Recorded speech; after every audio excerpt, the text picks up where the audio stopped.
Bab 606 melahirkan dua putra yang baik. Angel tidak berpura-pura agar dipuji orang lain, karena Valentino bahkan tidak memberitahu Angel mengenai kesembuhan Nyonya Besar. Pada saat ini, apa yang dikatakan Angel adalah apa yang sebenarnya dia pikirkan dalam hatinya. Baiklah. Angel mengangguk dan berkata pada semua orang. Nenek tidak membutuhkan kalian untuk merawatnya, karena aku yang akan merawatnya. Keluarga kami yang akan merawatnya. Mengenai saham, selama kalian bisa memimpin perusahaan dengan baik dan memenuhi keinginan Keke, memangnya apa yang akan terjadi jika aku memberikannya pada kalian? Kiara segera menepuk tangannya dan berkata, baiklah, Angel. Kamu sendiri yang mengatakan hal ini, jadi kamu tidak bisa menarik kembali ucapanmu. Nyonya Besar akan dirawat oleh keluargamu. Mary terlihat kesal. Nyonya Besar memiliki 3 putra laki-laki, lalu kenapa mereka harus merawatnya sendiri? Namun, melihat situasi saat ini, David dan Angel masih belum kalah. Nenek benar-benar tidak menyayangimu dengan sia-sia. Cibir Kiara. Davin juga menepuk tangannya dan berkata sambil mencibir. Ya, aku sudah lama tahu bahwa Angel sangat berbakti. Tidak ada anak yang berbakti saat orang tua mereka sakit. Apa yang Davin dan yang lainnya katakan, jelas menekankan sepenuhnya kalimat ini. Nyonya Besar benar-benar melahirkan putra dan cucu yang baik.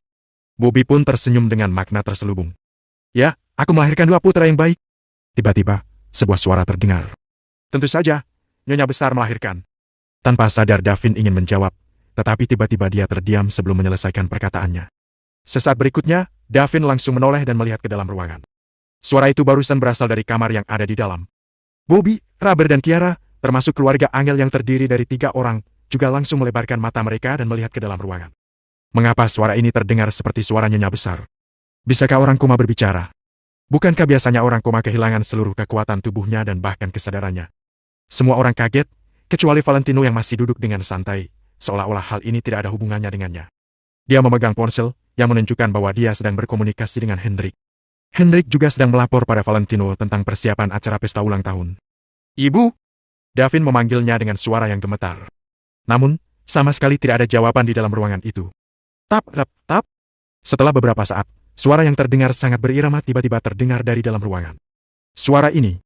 Suara kroak yang berbenturan dengan lantai. Suara itu semakin mendekat ke pintu ruangan, semua orang yang berada di sana juga membelalakan mata mereka. Sesaat berikutnya, tiba-tiba pintu terbuka dan Nyonya Besar Kusuma muncul di depan banyak orang dengan memegang kruknya. Semua orang seketika terdiam. Bagaimana bisa, Nyonya Besar sudah siuman? Ibu! Ketika David beraksi, dia segera berteriak memanggilnya. Angel juga memanggilnya dan bergegas menghampirinya. Namun, Bobby dan yang lainnya hanya bisa melihat Nyonya Besar dengan mulut yang terbuka lebar. Kapan Nyonya Besar bangun? Apa Nyonya Besar mendengar apa yang mereka katakan sebelumnya? Angel, maaf sudah merepotkanmu. Nyonya Besar Kusuma mengulurkan tangan dan dengan lembut menyentuh bagian belakang kepala Angel. Saat ini, di dalam tatapan matanya menunjukkan perasaan sedikit bersalah tetapi juga lega. Nenek baik-baik saja? Baguslah, akhirnya nenek bisa bangun. Aku tidak merasa direpotkan sama sekali, nenek. Kata Angel dengan mata memerah. Wajah Nyonya Besar Kusuma juga berlinang air mata. Dia merasa terharu dengan apa yang Angel dan David lakukan. Namun, dia juga merasa sedih karena sikap Bobby dan yang lainnya. Uff! Nyonya Besar Kusuma menghela napas dan berjalan menuju ruang tamu. Bu, duduklah dulu. Bobby dan yang lainnya langsung berdiri, mereka menatap Nyonya Besar Kusuma dengan ekspresi khawatir. Nyonya Besar Kusuma tidak merasa sungkan sama sekali. Dia langsung duduk di kursi dan memandangi semua orang dengan kroak di tangannya. Namun, Valentino masih menunduk dan hanya duduk diam. Apa nenek baik-baik saja? Aku sangat mencemaskan nenek. Tiba-tiba Kiara melangkah maju dan menarik Angel menjauh. Kemudian, dia berjongkok dan mengelus lembut kaki Nyonya Besar Kusuma. Robert menggertakkan giginya dan juga berjalan menghampiri Nyonya Besar Kusuma. Ibu begitu beruntung dan sangat diberkati. Ibu akan memiliki berkah besar karena ibu berhasil sembuh dari sakit parah yang diderita. Aku telah berdoa hari ini untuk mendoakan keselamatan ibu. Bobby juga segera mencari muka. Apa kamu berdoa agar aku segera mati? Nyonya Besar Kusuma menatap Bobby dengan wajah tanpa ekspresi. Ekspresi Bobby seketika membeku, dia langsung menutup mulutnya. Kiara berbalik, lalu menatap Valentino dan berteriak dengan marah. Valentino, apa kamu sedang mempermainkan kami? Valentino melirik Kiara dengan penuh arti. Kali ini, dia sedikit lebih pintar. Sudah cukup. Jangan katakan apapun lagi. Nyonya Besar Kusuma melambaikan tangannya perlahan. Bobby, Davin, kalian semua pergilah. Kedepannya kalian juga tidak perlu datang lagi ke tempatku lagi. Nyonya Besar Kusuma mengusir mereka dengan sangat tegas, bahkan maksudnya sudah sangat jelas. Jadi, Bobby dan yang lainnya langsung terdiam. Bu, karena ibu sudah bangun, mari kita membicarakan tentang pembagian saham. Kak David mengatakan bahwa mereka punya Valentino, menantu mereka yang baik, jadi mereka tidak membutuhkan apapun dari keluarga Kusuma. Jadi, ibu bisa membagi 2 saham itu padaku dan Kak Bobby. kata Davin dengan hati-hati. Melihat Nyonya Besar Kusuma tidak berbicara, mata Davin berbinar, lalu berkata, "Kalau tidak, aku akan mengambil sepertiga dari saham dan kakak bisa mengambil 2/3-nya. Aku menyuruh kalian keluar. Apa kalian tidak mengerti? Apa kalian ingin aku mengusir kalian dari rumah keluarga Kusuma dan membiarkan kalian hidup di jalanan agar kalian puas?" Nyonya Besar Kusuma terus memukulkan kok yang ada di tangannya ke lantai dan meneriaki beberapa orang itu. Melihat Nyonya Besar Kusuma seperti ini, Davin pun langsung mengetahui alasannya.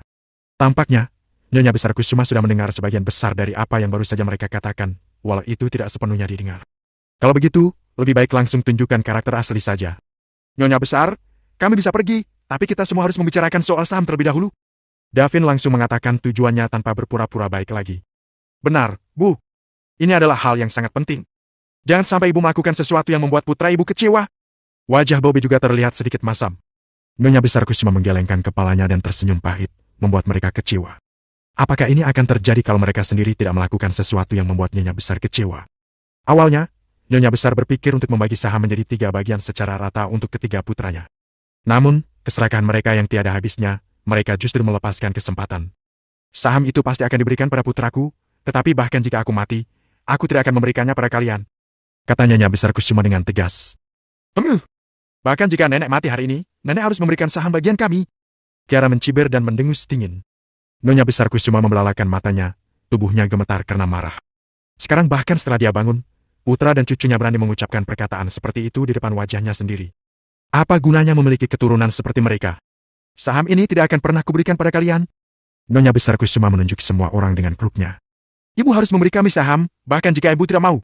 Davin tiba-tiba berjalan menghampiri Nyonya Besar Kusuma. Dilihat dari sikapnya yang marah ini, sepertinya dia akan melakukan sesuatu terhadap Nyonya Besar. "Kalau kamu berani melangkahkan kakimu lagi, aku akan membuatmu berlutut." Valentino akhirnya meletakkan ponselnya. Dia pun mendongak dan berkata dengan tenang, "Bab 607 kata-kataku adalah hukum." "Memangnya kamu siapa? Kamu hanya seorang menantu, hanya orang luar yang menumpang hidup di sini. Beraninya kamu mencampuri urusan keluarga Kusuma? Sini, pukul aku kalau kamu punya nyali," teriak Davin tiba-tiba setelah berbalik untuk melihat Valentino. "Aku takut tanganku malah kotor setelah memukul sampah sepertimu." Valentino perlahan menggelengkan kepalanya sambil bertepuk tangan. Plak! Plak! 2 suara nyaring menyebar jauh dan luas melalui halaman. Brak! Pintu halaman ditendang hingga terbuka, kemudian ratusan pria kekar berbaju hitam masuk. Ethan dari Black Tiger Security berjalan di garis depan dengan parang tajam dan menyilaukan di tangannya. Sorot mata dan postur jalannya terlihat sangat arogan. Di belakangnya ada sekitar 100 pria muda dengan muka beringas. Semuanya memegang barang di tangan mereka dan mengikuti Ethan masuk. Air muka Davin, Bobby, dan Kiara tiba-tiba menjadi sangat masam. "Tuan Valentino, apa perintah Anda?" teriak Ethan. "Buat mereka berlutut," kata Valentino ringan. "Siap." Ethan menjawab dan bergegas masuk ke rumah bersama beberapa orang. "Valentino, asal kamu tahu, negara ini adalah negara hukum, kalau kamu berani menyentuh kami." Sebelum selesai berbicara, Davin sudah ditendang dan ditampar oleh Ethan dengan bagian belakang parangnya. "Hukum kepalamu. Biar ku beritahu, kata-kata Tuan Valentino adalah hukum," teriak Ethan dengan marah. Kata-katanya adalah hukum, arogan sekali. 20 hingga 30 orang bergegas masuk. Masih ada banyak orang yang tidak bisa masuk. "Bu!" Tanpa menunggu mereka berbicara, Bobby dan Robert langsung dijatuhkan ke lantai dalam waktu 3 detik oleh orang-orang itu. "Kak Ethan, bagaimana dengan wanita ini?" tanya seorang pria muda sambil menunjuk Kiara.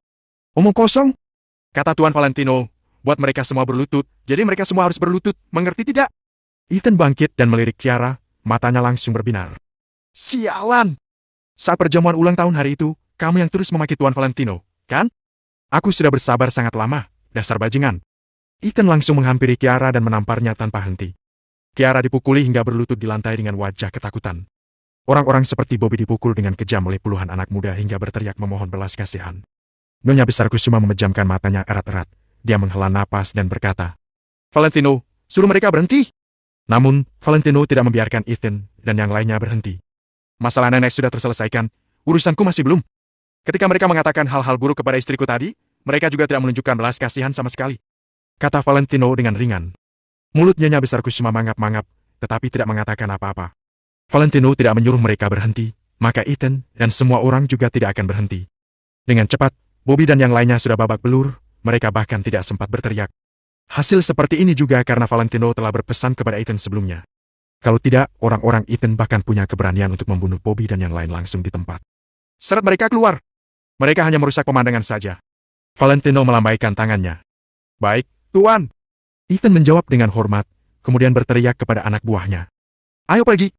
Masukkan mereka ke dalam karung dan buang ke laut untuk dimakan ikan. Ketika Bobby dan yang lainnya mendengar ini, wajah mereka menjadi pucat pasi. Orang-orang seperti Ethan benar-benar bisa melakukan hal semacam ini. Valentino, aku mohon, aku mohon. Dalam sekejap, beberapa orang itu memohon belas kasihan terhadap Valentino. Mereka hanya belum sampai berlutut di hadapannya. Valentino melambaikan tangannya dengan tidak sabar sehingga Ethan dan yang lainnya buru-buru membawa Bobby dan yang lainnya pergi. Tentu saja tidak bisa membiarkan mereka mati seperti itu. Namun, mulai sekarang, jangan harap mereka bisa terlibat dalam grup Kusuma lagi. Angel, nenek minta maaf padamu. Setelah semua orang pergi, Nyonya Besar Kusuma menghela napas panjang. Nenek, jangan berkata seperti itu. Angel buru-buru menghentikan Nyonya Besar Kusuma. Aku memiliki 51% dari total saham perusahaan, sekarang aku akan memberikan. Nyonya Besar Kusuma berhenti sejenak, lalu memandang Valentino dan melanjutkan. Saham ini, kepada Valentino. Angel dan keluarganya yang terdiri dari 3 orang itu tiba-tiba melebarkan mata mereka ketika mendengar kata-kata itu.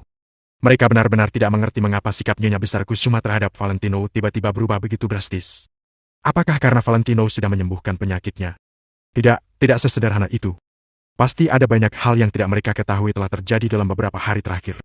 Bahkan Valentino sendiri juga sedikit terkejut, dia tidak menyangka Nyonya Besar Kusuma akan melakukan ini.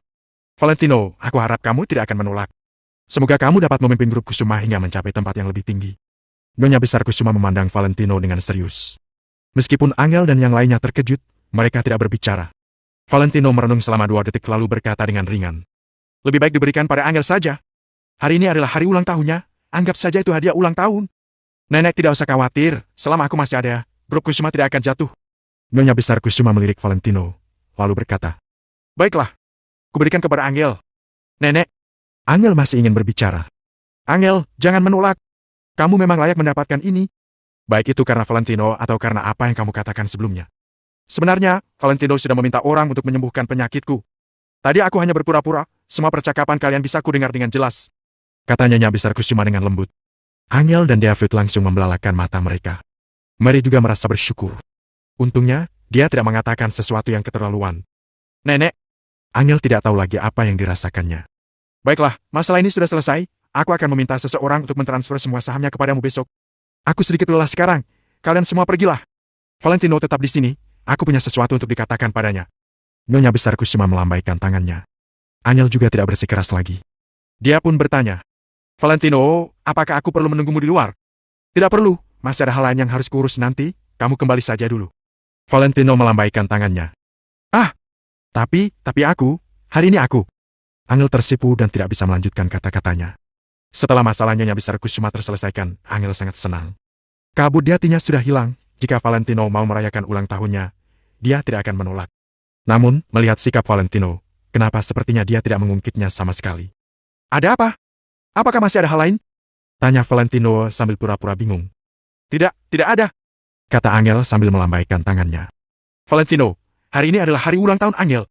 Mary menggertakkan giginya dan mencoba mengingatkan Valentino. Ah, aku tahu. Aku akan membeli sesuatu untuk Angel nanti.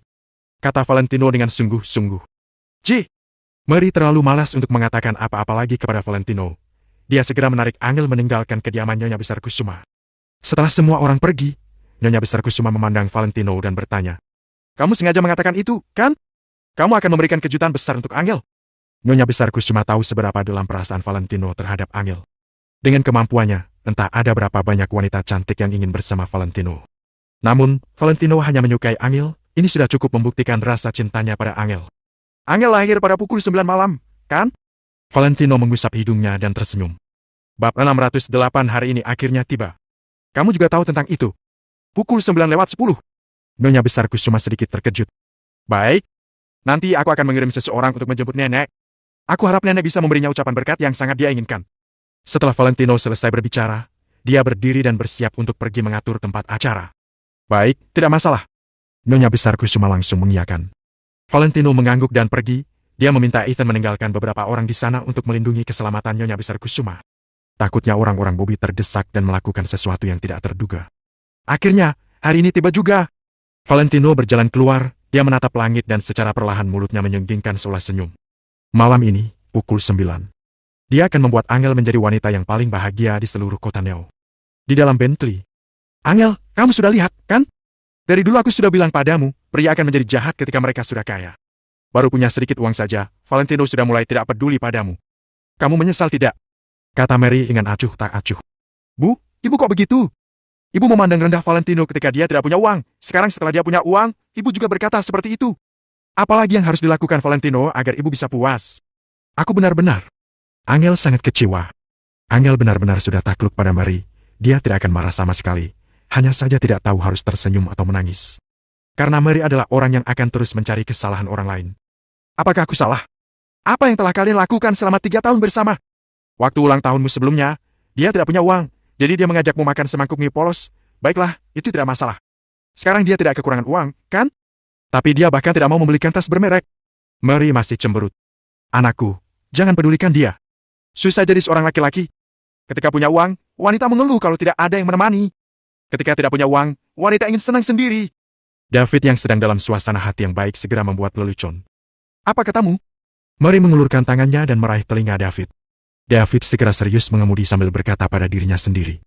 Sulit sekali menjadi seorang pria. Pagi hari adalah pria sejati, malam hari susah jadi pria. Angel perlahan menggelengkan kepalanya. Dia bisa melihat bahwa sebenarnya Mary sudah berubah pikiran. Hanya saja Mary masih gengsi, jadi dia masih sengaja merendahkan Valentino. Jika Mary tidak tahu bagaimana menghargai semua yang ditunjukkan Valentino saat ini, maka dia bukan hanya mata duitan, tapi juga bodoh. Namun, Valentino memang terlihat sedikit tidak peduli pada ulang tahun Angel. Sudahlah, lupakan saja. Kami sudah lama menikah, untuk apa harus merayakan ulang tahun lagi? Dalam hati, Angel menghibur dirinya sendiri. Pada saat yang sama, dia sedang berpikir apakah malam ini dia perlu memasak semangkuk mie daun bawang untuk Valentino. Mengapa hari ini hanya ada sedikit mobil di jalan? Gumam David dengan bingung saat mengemudi. Biasanya ada banyak mobil yang berlalu lalang, tetapi hari ini hanya ada beberapa mobil. Angel melirik keluar, memang hanya ada sedikit kendaraan, tetapi dia tidak terlalu peduli. Kota Neo yang hari ini sangat berbeda dari biasanya. Jika harus menggunakan satu kata untuk menggambarkannya, maka kata itu adalah santai.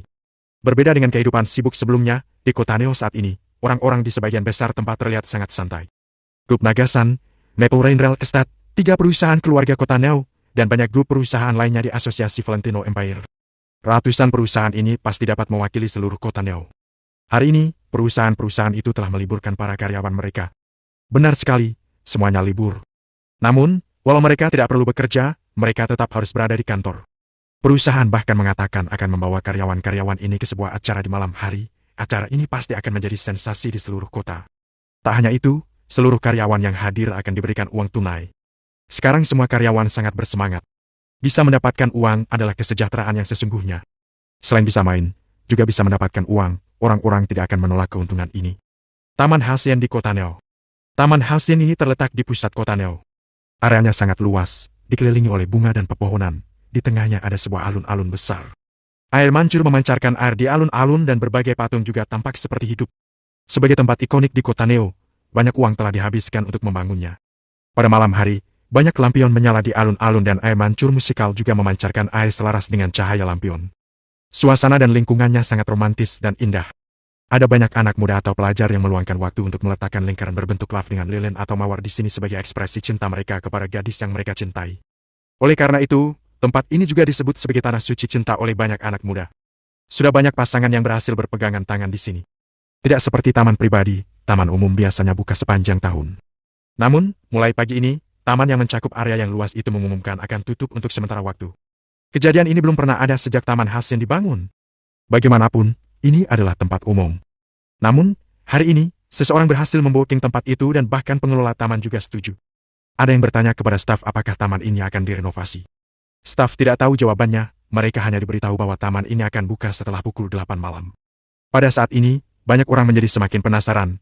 Mereka mencoba mencari cara untuk memanjat gedung-gedung tinggi di dekat Taman Halcyon dan melihat ke dalam taman. Sayang, ada apa ini? Apakah sedang renovasi? Jangan-jangan akan ada yang baru di sini. Orang-orang berjas itu juga bekerja di konstruksi. Setelah melihat pemandangan di dalam dengan jelas, orang-orang sedikit bingung. Terlihat tidak kurang dari 200 orang bekerja di alun-alun paling tengah Taman Halcyon. Beberapa orang sedang mengatur lampu warna-warni, sementara yang lain sedang memasang panel lampu LED besar dan layar LED. Ada juga gadis-gadis yang meniup balon.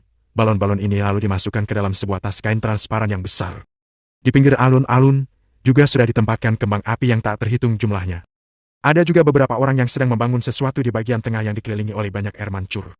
Suasana ini benar-benar membingungkan orang, tidak terlihat seperti sedang renovasi. Situasi ini lebih seperti ada orang yang sedang menyiapkan adegan lamaran. Apakah hari ini ada seseorang yang akan melamar di sini? Kalau bisa sampai membuat Taman Hasin ditutup untuk sementara waktu, kekuatan orang ini pastilah sangat menakutkan.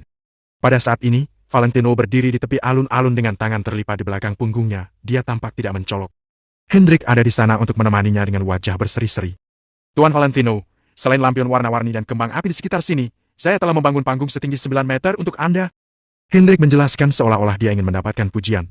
Kenapa harus membangun panggung tinggi? Tanya Valentino sambil tersenyum. Hendrik sudah tua, tetapi saat ini masih seperti anak kecil. Dia dengan cepat menjelaskan. Panggung tinggi ini menggunakan pohon pinus dan beringin sebagai bahan utamanya. Pohon pinus melambangkan cinta yang selalu bersemi, sementara pohon beringin melambangkan kebersamaan hingga ratusan tahun. Cabang-cabang pohon flamboyan yang digunakan sebagai lapisan luar di sekitarnya melambangkan terbang bersama. Selain itu, di sekitar panggung tinggi yang berbentuk lingkaran akan dihiasi bunga kapas dan daun mepo. Bunga kapas melambangkan kemakmuran cinta dan daun mepo melambangkan kerinduan. Panggung setinggi 9 meter ini terbuat dari 10 lebih bahan. Saya berharap Anda dan Nona Angel memiliki cinta yang abadi. Saya rasa Nona Angel pasti akan suka. Jelas Hendrik kepada Valentino sambil tersenyum. Bagus. Bagus sekali, Pak Hendrik. Valentino tertawa, dia juga sangat menantikan akan seperti apa reaksi Angel. Angel berpikir kalau Valentino tidak peduli dengan hari ulang tahunnya sama sekali. Dia pasti tidak akan menyangka kalau Valentino telah menyiapkan kejutan besar untuknya. Sudah 3 tahun, sudah saatnya ada hasil. Valentino menghela napas. Hari ini akhirnya tiba. Bab 609 Valentino sangat pelit. Yang penting Tuan Muda Valentino menyukainya. Hendrik tertawa. Saat ini, panggung tinggi berbentuk lingkaran itu sudah dibangun hingga 6 meter, prosesnya sudah hampir selesai. Tidak peduli seberapa rumit suatu proyek, tetap bisa selesai kalau jumlah orangnya banyak. Semua orang-orang yang membangun panggung tinggi adalah prajurit keluarga Wijaya. Hal semacam ini tentu tidak sulit bagi mereka yang sudah ahli bertahan hidup di alam liar. Kasman terjun langsung ketat memeriksa kekokohan panggung tinggi itu. Perbaiki lagi bagian ini. Ini perlu diperkuat. Tubuh Tuan Muda Valentino sangat berharga. Bagaimana ini bisa menahan berat Tuan Muda Valentino? Teriak Kasman setengah bercanda. Orang yang membangun panggung tinggi juga tersenyum dengan sadar, lalu buru-buru memperkuat kembali bagian yang dikatakan Kasman. Kak Kasman, tenang saja. Dengan tingkat kekokohan ini, Tuan Muda Valentino bahkan bisa menari di atasnya. Ini sangat stabil, kecuali kamu menabraknya dengan kereta api. Seorang prajurit keluarga Wijaya tertawa terbahak-bahak. Bagus, sangat bagus. Valentino tersenyum sambil melihat semua orang yang bekerja semakin cepat. Bahkan dengan sifatnya yang tenang, dia juga memiliki harapan besar untuk malam ini. Tidak lama kemudian, Valentino menerima telepon dari Angel yang mengatakan bahwa ada perhitungan akuntansi yang dia tidak mengerti. Dia meminta Valentino untuk membantu. Valentino mengulurkan tangan dan mengambil sekuntum bunga mawar, lalu langsung meluncur ke grup Kusuma. Di gedung perusahaan grup Kusuma. Ketika Valentino melangkah masuk, banyak orang sedang berbisik-bisik. Melihat Valentino masuk, orang-orang ini segera berdiri dan menyapa Valentino. Valentino sedikit mengangguk lalu langsung naik lift ke kantor Angel. Hari ini adalah hari ulang tahun Bu Angel. Haruskah kita menyiapkan sesuatu? Apa yang mau dipersiapkan?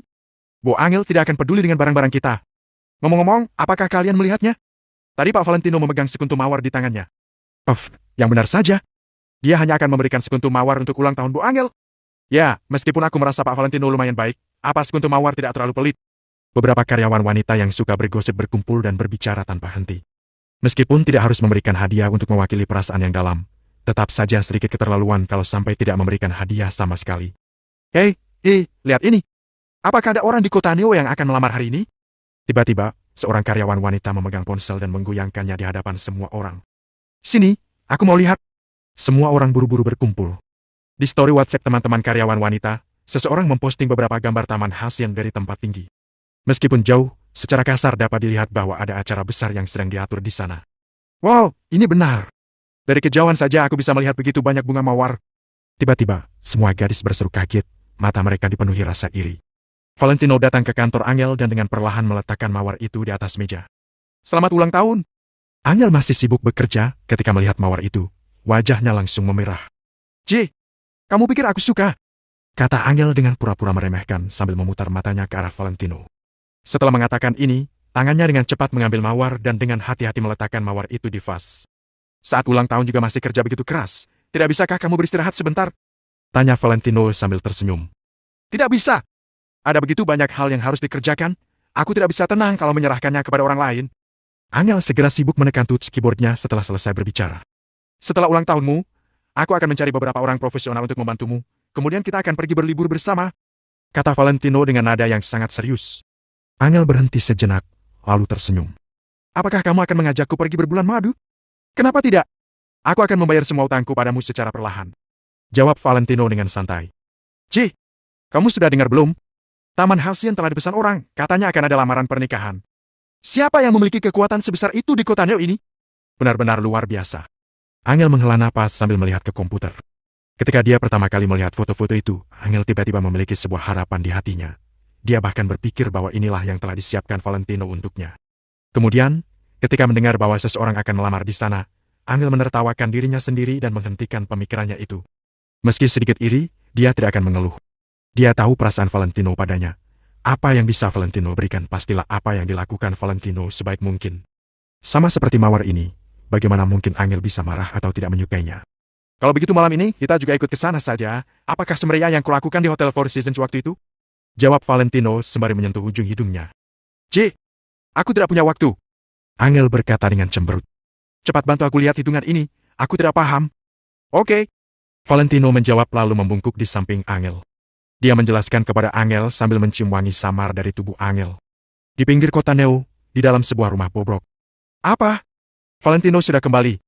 Seorang pria muda dengan bekas luka di wajahnya tiba-tiba berdiri dengan kaget. Bekas luka mengerikan itu sampai bergetar. Ya, bos, orang-orang kita melihat Valentino muncul di grup Kusuma. Sebelum itu, dia juga pergi ke Taman Halcyon. Jawab seorang pria berbaju hitam kekar dengan suara yang dalam. Napas pemuda itu menjadi sangat cepat dalam sekejap, terlihat ada ketidaksabaran di wajahnya. Bagus! Bagus! Pemuda itu mengeluarkan sebatang rokok dan menyalakannya. Setelah mengisap dalam rokok itu, dia mondar-mandir di ruangan dengan penuh semangat. Bos, apa yang harus kita lakukan? Tetap ikuti rencana sebelumnya dan tangkap keluarga Angel. Tanya pria berbaju hitam. Mendengar kata-kata itu, pemuda itu berhenti, merenung selama 2 detik, lalu bertanya. Tadi kamu mengatakan bahwa Valentino pergi ke Taman Halcyon sebelumnya. Apa yang dia lakukan di sana? Bukankah tempat itu sudah dipesan orang? Ya bos, katanya ada orang kaya yang ingin melamar di Taman Halcyon, jadi tempat itu sedang didekorasi. Mengenai mengapa Valentino bisa masuk ke Taman Halcyon, kami masih belum tahu. Jelas pria kekar berbaju hitam. Pemuda itu mengangkat alisnya sedikit dan mengelus dagunya. Tidak. Kemungkinan besar Valentino adalah orang yang memesan tempat itu. Meskipun aku selalu memandang rendah Valentino, harus diakui bahwa orang yang berdiri di puncak kota Neo saat ini adalah Valentino. Mungkin dia melakukannya untuk Angel. Mata pemuda itu sedikit menyipit, sebuah kilatan kecerdikan melintas. Belum jelas, orang-orang kita sedang menyelidikinya. Pria kekar berbaju hitam itu mengangguk. Pemuda itu berpikir sejenak, lalu mengulurkan tangannya dan berkata, begini saja, batalkan rencana untuk menangkap keluarga Angel. Kita lihat dulu apa yang akan terjadi malam ini. Kalau Taman Halcyon itu benar-benar dipesan oleh Valentino untuk Angel, maka malam ini akan cukup meriah. Pemuda itu mencibir. Aku sudah menunggu begitu lama, tidak perlu terburu-buru. Malam ini, aku juga akan memberi mereka sebuah hadiah besar. Bab 610 lebih dari 10.000 orang. Pemuda itu tahu ketika kamu menjatuhkan orang yang sedang berdiri di puncak, itu baru benar-benar bisa membuat orang itu merasa semakin menyakitkan. Dia ingin memikirkan segala cara untuk membuat Valentino sangat menderita. Bos, apa kamu mau ke sana secara pribadi? Tanya pria berbaju hitam itu dengan ragu. Tentu saja. Kamu harus membunuh musuhmu secara pribadi baru merasa lebih senang. Pemuda itu tampak semakin tidak sabar. Valentino, kamu kira kamu bisa menguasai semuanya? Kamu pasti tidak menyangka kalau aku belum mati. Kamu selamanya tidak akan menyangka. Hari ini giliranmu yang harus melunasi utang. Hah? Suara tawa pemuda itu yang terdengar sangat sinis menggema dari rumah. Pukul 8 malam. 4 gerbang Taman Halcyon yang di sisi utara, timur, barat dan selatan dibuka pada waktu yang bersamaan. Penduduk kota Neo yang sudah menunggu sangat lama di luar pun segera masuk. Pada saat yang sama, banyak orang dan mobil yang datang dari segala arah kota Neo. Kelompok-kelompok itu berkumpul. Setiap kerumunan ada seorang pemimpin yang membawa sebuah spanduk besar berdiri di depan. Ada grup Grand Forest, grup Nagasan, grup Laki, Pate, Makmur Industri. Setiap spanduk sama, semuanya memiliki nama perusahaan masing-masing. Di belakang spanduk berdiri para karyawan dan eksekutif perusahaan. Setiap perusahaan memiliki 200 lebih karyawan. Ada banyak sekali karyawan perusahaan yang berkerumun di sini. Mereka terlihat seperti sekumpulan yang hendak diinspeksi. Sambil dipimpin oleh orang yang memegang spanduk, semuanya memasuki Taman Halcyon. Pada saat ini di dalam Taman Halcyon, selain lampu berwarna-warni yang awalnya memang sudah ada, terdapat banyak dekorasi baru juga. Ada lampu neon warna-warni yang memesona dan indah, ada balon yang tak terhitung jumlahnya sedang bergoyang-goyang karena tiupan angin. Aliran air pancur musikal yang mengeluarkan irama romantis perlahan-lahan naik lalu turun. Di tengah alun-alun taman, Terdapat panggung dengan 3 lantai dan setinggi 9 meter yang sangat menarik perhatian orang-orang. Di luar panggung tinggi, dihias dengan berbagai warna lampu. Semua itu terlihat seperti pohon Natal yang sangat indah dan mengagumkan. Orang-orang berkumpul, tapi mereka diblokir di tepi alun-alun, jadi mereka hanya bisa melihat dari kejauhan. Sekeliling Taman Hasian penuh dengan orang-orang berkerumun. 1.000 orang, 3.000 orang, lebih dari 10.000 orang. Padahal Taman Hasian baru saja dibuka tidak sampai 20 menit, tapi sudah banyak orang yang berkumpul di sini. Masih ada banyak orang yang masih bergegas pergi ke Taman Hasian. Semua laki-laki dan perempuan mengeluarkan ponsel mereka untuk mengambil foto pemandangan yang indah dan sangat romantis itu. Hendrik yang sedang berdiri di belakang dan melihat kerumunan dari kejauhan berkata, "Kasman, hari ini ramai sekali. Jangan sampai kacau, ya. Semuanya harus diatur dengan baik." "Baik, Pak Hendrik. Tenang saja, aku bisa, kok." Kasman bertanya. "Tapi, kalau orang-orang yang mengambil foto itu mengunggahnya ke internet, apa akan ada pengaruh apa-apa terhadap Tuan Muda Valentino?" "Keluarga utama." Hendrik diam sejenak, lalu menjawab, "Tidak apa-apa. Mereka juga tidak pasti bisa mengambil foto yang jelas dari jarak sejauh itu. Yang penting, hari ini Tuan Muda Valentino senang. Kamu harus menangani urusan satpam dengan baik." Perintah Hendrik lagi. Setelah itu, Hendrik melirik sekilas ke arah pinggang Kasman. Dia pun bertanya, "Bukankah Tuan Muda Valentino sudah menyuruhmu jangan membawa benda itu karena itu sial?" Kasman menggaruk-garuk kepalanya. Dia berdeham lalu menjawab, "Hanya aku yang membawa benda ini, aku rasa begini lebih aman. Nanti aku tidak akan dekat-dekat area sini." "Kahi." "Baiklah." Setelah beberapa saat, Hendrik bersiap-siap untuk mengutus orang pergi menjemput Angel kemari sesuai dengan rencana yang sebelumnya telah disusun. Pukul 8:30 malam. Hari ini adalah hari lembur lagi di grup Kusuma. Awalnya Angel ingin mencari Valentino di kantor Prasdir untuk membicarakan suatu proyek. Akan tetapi, ketika dia membuka pintu kantor Valentino, orangnya malah tidak ada. "Hebat. Sekarang lebih awal pulang kerja pun beraninya tidak memberitahuku, ya? Potong gaji? Akan kupotong gajinya." Angel menggeleng-geleng kepalanya dengan tak berdaya. Kemudian, dia pergi ke area karyawan. "Dari wajah kalian yang terlihat tidak fokus, aku sudah tahu apa yang sedang kalian pikirkan. Pulang sana." Ketika Angel melihat karyawan-karyawannya yang terlihat lesu, dia merasa semakin tak berdaya. "Yes, aku dapat pergi ke lokasi lamaran. Kalau tidak, sedih kali kalau aku hanya dapat melihat dari foto-foto yang dikirimkan temanku." "Hah? Ayo, aku juga mau ke sana. Taman Hasian dekat saja dari sini." Dalam seketika, para karyawan, terutama yang perempuan, bersorak-sorai. Meskipun bukan mereka sendiri yang akan dilamar di lokasi yang romantis seperti itu, dapat pergi ke sana untuk melihat dan merasakannya sendiri juga merupakan pengalaman yang baik. "Bu Angel, apa kamu mau pergi bersama kami?" tanya seseorang. "Tidak, aku masih ada urusan," jawab Angel sambil menggelengkan kepalanya. Mereka saling bertatapan dan terlihat curiga. Sekarang sudah malam sekali, tapi Presidir Valentino masih belum melakukan apa-apa. Jangan-jangan mereka berdua berantem lagi.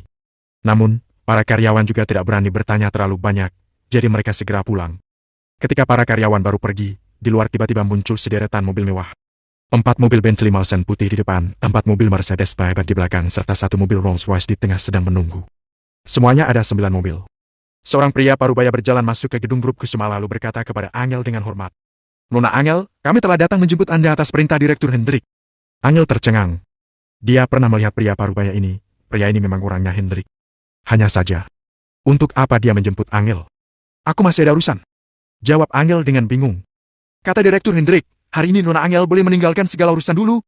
Kalau Nona Angel tidak mengikuti kami, Direktur Hendrik akan mempertimbangkan kembali mengenai kerjasama dengan grup Kusuma," ujar pria parubaya itu sambil tersenyum. Setelah mendengar perkataan pria parubaya itu, Angel pun menyerah. Tentu saja dia tidak boleh kehilangan kerjasama dengan Maple Rain Real Estate. "Baiklah, aku akan mengikuti kalian." Angel menganggukkan kepalanya, kemudian dia langsung naik ke mobil. Dengan kedudukan Valentino yang sekarang di kota Neo, Hendrik pasti tidak akan berani melakukan apa-apa kepada Angel, kan? Mobil tersebut pelan-pelan melaju menuju ke Taman Hasian. Angel merasa sangat curiga. Bukankah tempat ini sedang viral di internet? Katanya ada orang kaya kota Neo yang ingin melamar di sini. Ketika mobil-mobil ini perlahan-lahan sudah mendekati Taman Hasian, Angel merasa semakin curiga. Kini Taman Hasian sangat ramai, sepertinya totalnya ada lebih dari 30.000 orang. Banyak orang yang berdesakan sampai terlempar ke tempat yang sangat jauh, jadi mereka terpaksa memanjat pohon taman dan meregangkan leher mereka untuk melihat ke depan. Ada beberapa orang yang berdiri di gedung tinggi sekitar, mereka juga tidak mau melewatkan pemandangan yang mewah itu. Pada saat semua orang sedang menunggu, sederetan mobil pelan-pelan telah mendekati Taman Hasian. 100 lebih pengawal segera berbaris menjadi 2 barisan untuk mengawal kedua sisi mobil-mobil. Angel melebarkan kedua matanya yang cantik. Ketika dia melihat keluar, dia merasa sangat terkejut.